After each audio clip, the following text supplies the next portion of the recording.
I would like to invite you to partake of communion now in celebration of the union, and by way of providing us with a sacred ritual of sacrifice, of rededication, of the purging light.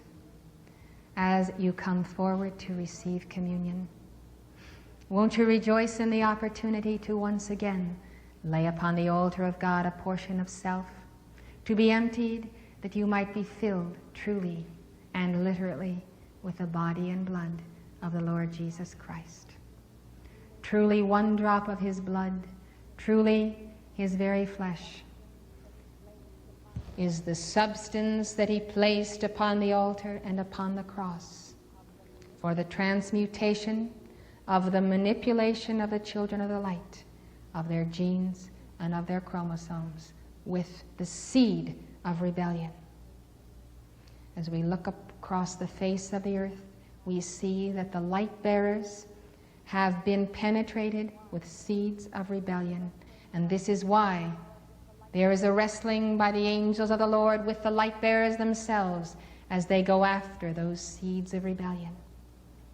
Jesus said to me this very day, "This is why I gave my life." That my own momentum of light, of Alpha and Omega, which is called the body and blood and which manifests as the body and blood while we wear these temples, that essence might enter the children of the light and neutralize or transmute the seeds of rebellion. If you have experienced rebellion in your life against the love of God and his ordinances that are for you, realize that you can shed that point of rebellion and that point of indulgence that you have allowed because of rebellion through accepting this salvation of the Lord and Savior Jesus Christ, multiplied by Lord Maitreya, Lord Gautama, Lord Sanat Kumara, and all of the saints of heaven whose body and blood has become that essence, that sacrificial essence. This is the true meaning of transmutation.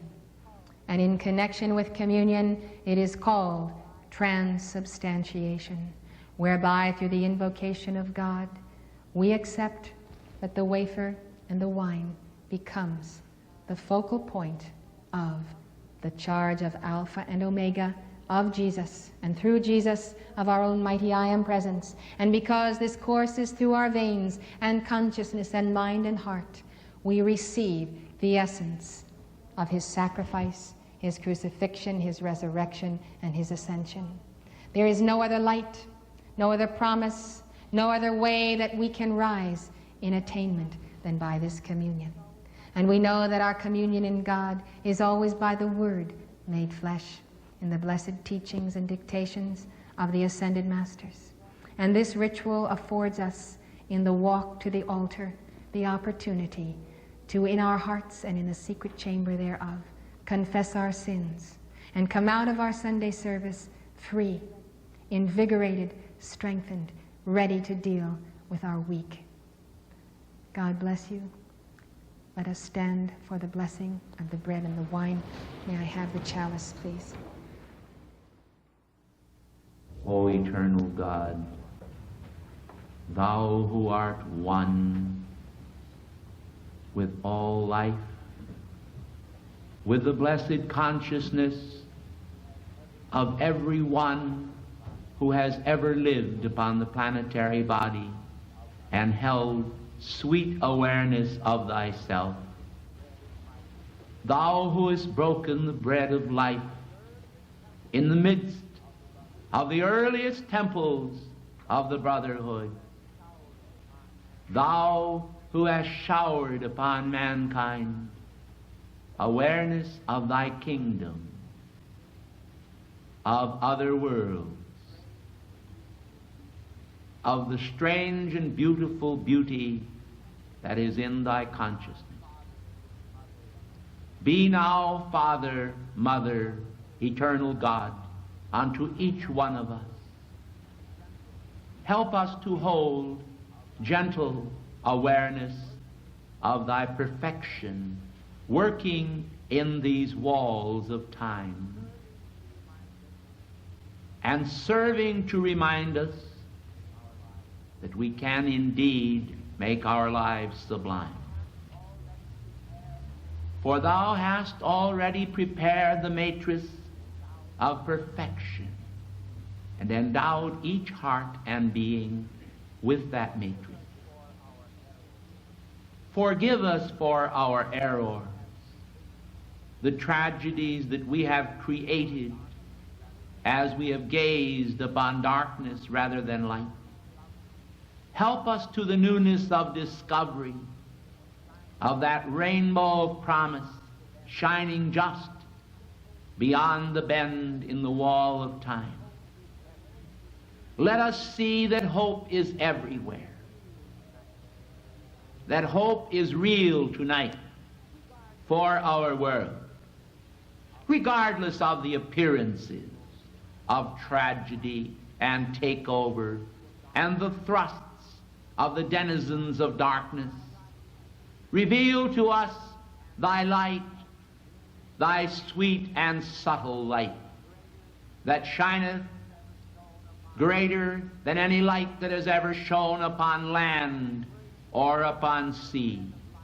And break thou the bread of life with each of us, communing with us this night in memory of our Lord and Savior, of the eternal crystal, the fountain from Eden that is the Creator and the tree of life, that from the beginning of the ages was the foundation of the divine seed in man, springing up as immortality and fruition, as maturity and beauty, as the perfection of the plan in the life of each one that will change us effectively from glory unto glory, even as by thy Spirit. In thee is no darkness, but only the light of life, and that light is the light of men. So be it, so do thou this that we ask of thee this night. And let thy hand and the hand of the angels change the substance we take into our bodies into the spiritual essence of the sacred fire, that as there passes down into the center of our body these broken fragments we take and partake of in memory of thee, we may also understand the cup of the mission that is before us each one. To partake of this is our joy. And may we surrender beautifully and completely, not only for this hour, O Father, but for every hour to come, when thy perfectionment shall make us all at last one, without fear or torment. It is to thy nearness that we dedicate ourselves, for thou art with us always, even to the end of the age of cycles and the beginning of the new. Our Father, so do thou this thing in the name of the living Christ, and to the sacraments of our immortal soul and the light thereof. It is done in the name of God.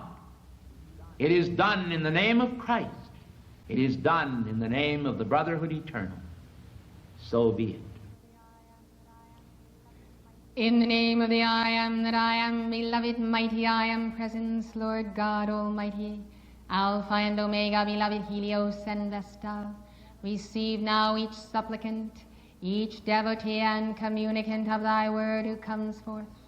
Let each one be given the opportunity for the new day, for the establishment of Christ the Lord within his temple, to be strengthened in our union, to be strengthened in our love, O God, to be strengthened for the victory and for the day of days of the overcoming of darkness by light everywhere. Dedicate us then, O God, to the solving of those crimes in Atlanta and in every city, in Los Angeles and throughout the earth. Let us stand as pillars of fire. As we stand, let it be for the strengthening of the counterparts of individuals who nation by nation have the courage to be and to speak thy name and to speak the word of truth. Defend all true hearts everywhere by the light of Camelot, encircled by the forefinger, the index finger of the Lord Sanat Kumara, who draws the line of the circle, seals us in protection, in love and oneness. Let this consecration of this union and this community of the Holy Spirit be for the strength of light-bearers everywhere, worlds without end. Let us know, O God, that because we stand, thy cause will endure in the earth. In the holy name of the brotherhood, amen.